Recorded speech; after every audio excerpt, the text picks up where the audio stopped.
Bienvenidos a un nuevo episodio de Cibertren.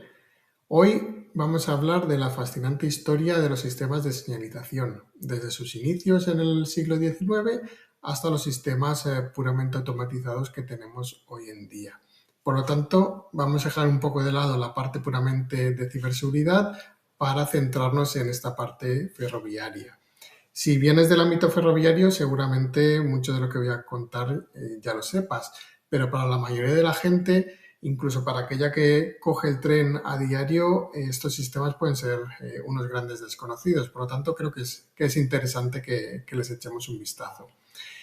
Vamos a hacer un rápido viaje, va a ser un recorrido a alto nivel y rápido de cómo estos sistemas pues, han ido evolucionando a lo largo de la historia. Así que acompañadme.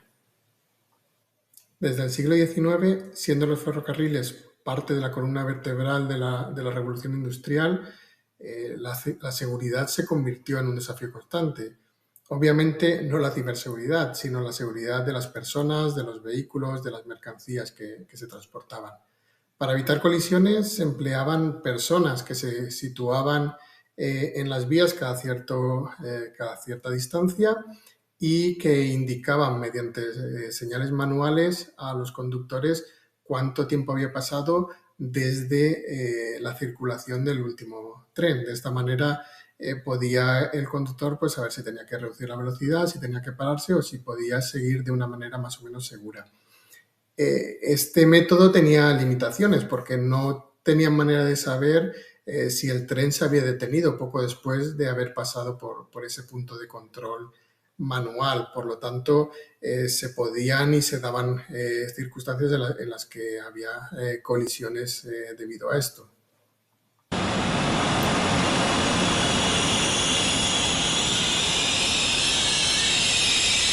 A principios del siglo XX se implantaron nuevas soluciones con la introducción de semáforos ferroviarios.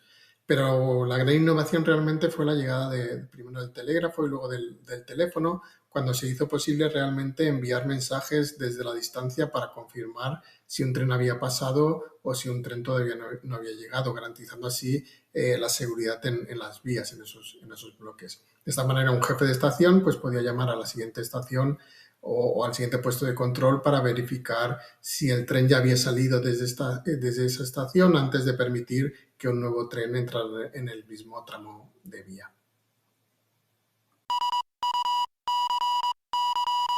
En los años 30 se dio una nueva innovación en el ámbito, ya que las señales hasta entonces manuales y locales fueron progresivamente reemplazadas por señales mecánicas fijas. Se implementaron sistemas con manivelas y con señales eléctricas para poder coordinar los movimientos de los trenes de una manera mucho más centralizada y semiautomática. Hoy en día estos sistemas de señalización son completamente automáticos y se conocen como interlocking o sistemas electrónicos de señalización de bloque automáticos, pero vamos, interlocking es mucho más fácil.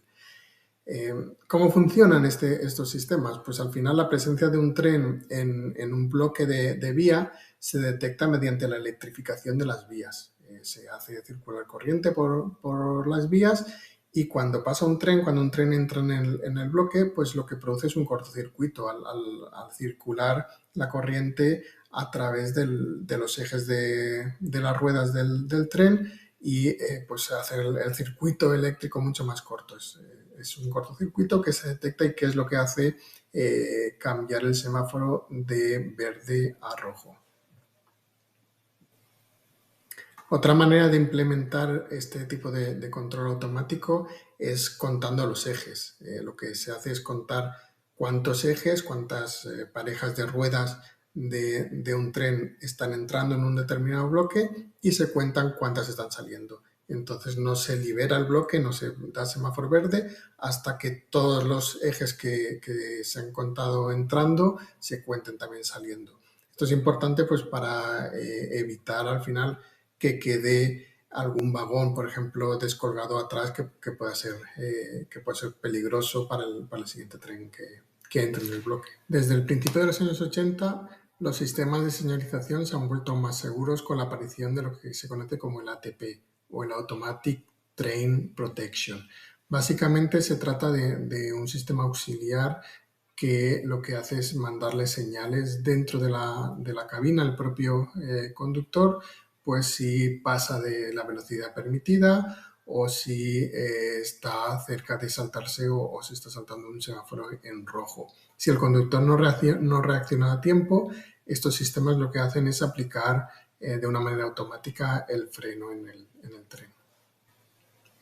En el siglo XXI, a partir de los años 2000, empieza a aparecer los ATC, los Automatic Train Control. Es decir, ya no estamos en un escenario reactivo como pasaba con los sistemas de ATP, sino que directamente y de una manera proactiva estos sistemas controlan algunas o todas las funciones de un conductor.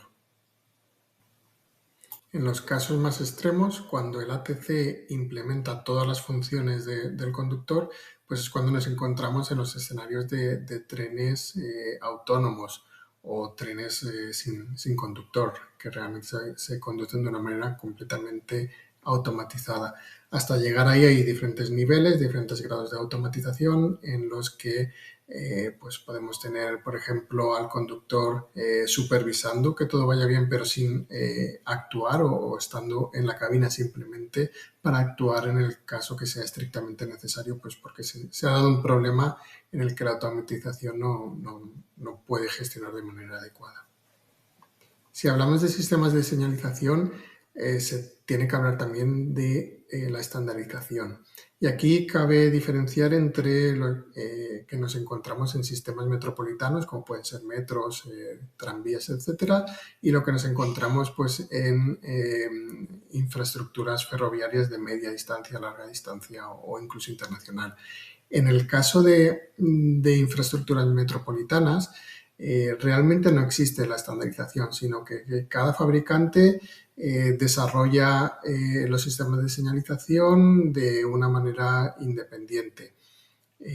Estos sistemas se conocen habitualmente como CBTC y, como digo, no están estandarizados hasta el punto en el que un sistema que nos podamos encontrar, por ejemplo, en el Metro de Madrid, pues puede ser completamente diferente al que nos podríamos encontrar en el Metro de Barcelona o en el Metro de Sevilla. Pero es que incluso se puede dar el caso y se da el caso de que el sistema de señalización que se haya diseñado e implementado para una de las líneas de Metro de Madrid sea diferente al que se ha implementado en otra de las líneas de Metro de Madrid. En sistemas de tren ligero o tranvías, lo que nos encontramos también son sistemas de señalización que se dedican a regular las intersecciones con el tráfico rodado, con los coches, e interactuar pues, con los sistemas de semáforos de tráfico. Pero estos son sistemas que no están estandarizados y que en cada proyecto, cada línea determinada de tranvía, depende del fabricante, pues van a ser sistemas totalmente diferentes. Sin embargo, si miramos lo que ocurre en las líneas principales, es decir, en lo que sería media distancia, larga distancia, alta velocidad o líneas internacionales, aquí es mucho más importante la interoperabilidad. Por lo tanto, son sistemas que siguen estándares mucho más precisos. ¿Por qué? Pues porque en una misma vía, en una misma infraestructura de vía, nos vamos a encontrar con trenes de diferentes fabricantes. Y que por lo tanto tienen que ser capaces de utilizar un mismo sistema y la única manera de conseguir esto es mediante la estandarización. En Europa, el sistema RTMS, impulsado por la Unión Europea, se está adoptando desde hace ya bastantes años como estándar, reemplazando paulativamente, aunque de una manera lenta, a la multitud de sistemas de señalización que existían en los diferentes países. La principal ventaja de tener un sistema estándar y común como el RTMS a nivel europeo es que permite que un mismo tren pues, pueda viajar de un país a otro, por ejemplo, entre España y Francia, utilizando y sin cambiar el sistema de señalización que está utilizando. En el pasado, en España teníamos un sistema de señalización propio, como ocurría en casi todos los países europeos, y en el caso español se llama ASFA. Este sistema ASFA, de hecho, sigue siendo el más implantado en España. ya que la mayoría de las vías siguen utilizando, de la infraestructura ferroviaria sigue utilizando este sistema de señalización ASFA. Y mientras que el RTMS se ha implantado principalmente en las líneas de alta velocidad, en las líneas del AVE. Aún así, España está a la cabeza de los países europeos donde más kilómetros de infraestructura, más kilómetros de vía se han migrado ya a este sistema europeo conocido como RTMS. Es un sistema complejo y por lo tanto lo que haremos será dedicarle un espacio en otro episodio para indagar y para profundizar un poco más en cómo funciona y también verlo desde el punto de vista de la ciberseguridad.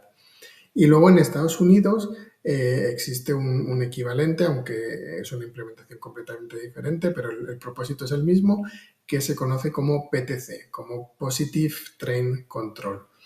Y ahí lo dejamos por el momento. Ha sido un viaje muy rápido a través de la evolución de los sistemas de señalización, desde sus albores en el siglo XIX, cuando se requerían trabajadores a lo largo de la vía para proporcionar esas señales manuales a los conductores, hasta los sistemas estandarizados y puramente automáticos que tenemos hoy en día. En los comentarios del vídeo os dejo enlaces por si queréis profundizar más en alguno de estos temas y espero que os haya resultado interesante. Nos seguimos viendo y escuchando.